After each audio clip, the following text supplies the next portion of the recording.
Kalau kalian pernah ngekos, coba jawab jujur. Pernah nggak ada yang mengetuk pintu tengah malam? Biasanya sih tetangga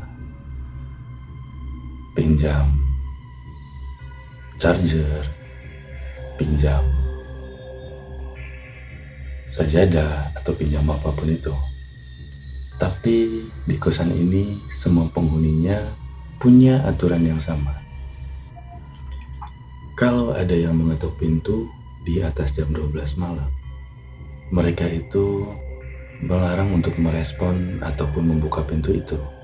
Yang bikin merinding, semua penghuni ini tidak ada yang tahu siapa yang membuat peraturan tersebut.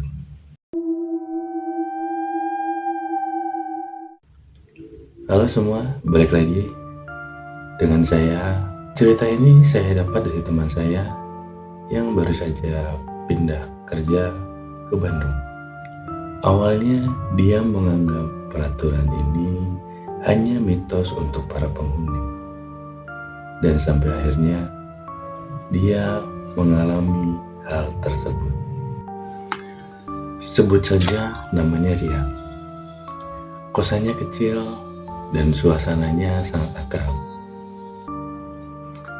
Saat pertama datang, ibu kos hanya berpesan, kalau ada yang mengetuk pintu di atas jam 12 malam, tolong jangan dibuka. Malam pertama, pukul 00.41 terdengar suara ketukan pintu.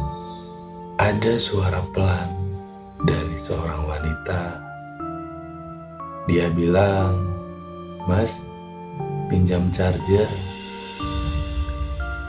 Besok paginya, penghuni hanya berkata, "Kalau malam, dengerin saja, gak usah dibalas."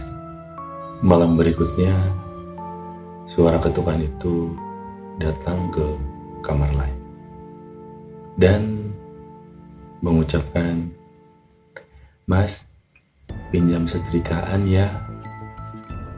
Lalu di malam berikutnya, sama terdengar ketukan lagi, dan kali ini, "Mas, ada air minum?" Selalu dengan permintaan yang sangat sederhana. Suatu sore, Rian membantu bapak penjaga kosan untuk beres-beres gudang. Di sana ada barang-barang peninggalan penghuni kos yang lama. Bapak penjaga itu berkata, dulu ada penghuni yang suka mengetuk kamar para tetangga. Kadang tidak dengan butuh barang, cuma hanya ingin ngobrol. Anak rantau yang pendiam juga belum banyak yang kenal. Beberapa bulan kemudian, dia meninggal karena penyakit yang disembunyikannya. Sejak saat itu, mulai muncul cerita ketukan di tengah malam. Tidak setiap malam, dan tidak semua orang itu mendengar. Cuma tidak ada yang bisa membuktikannya siapa yang melakukan ketukan itu. Yang berubah justru para penghuni kosan. Mereka mulai saling menyapa dan saling peduli.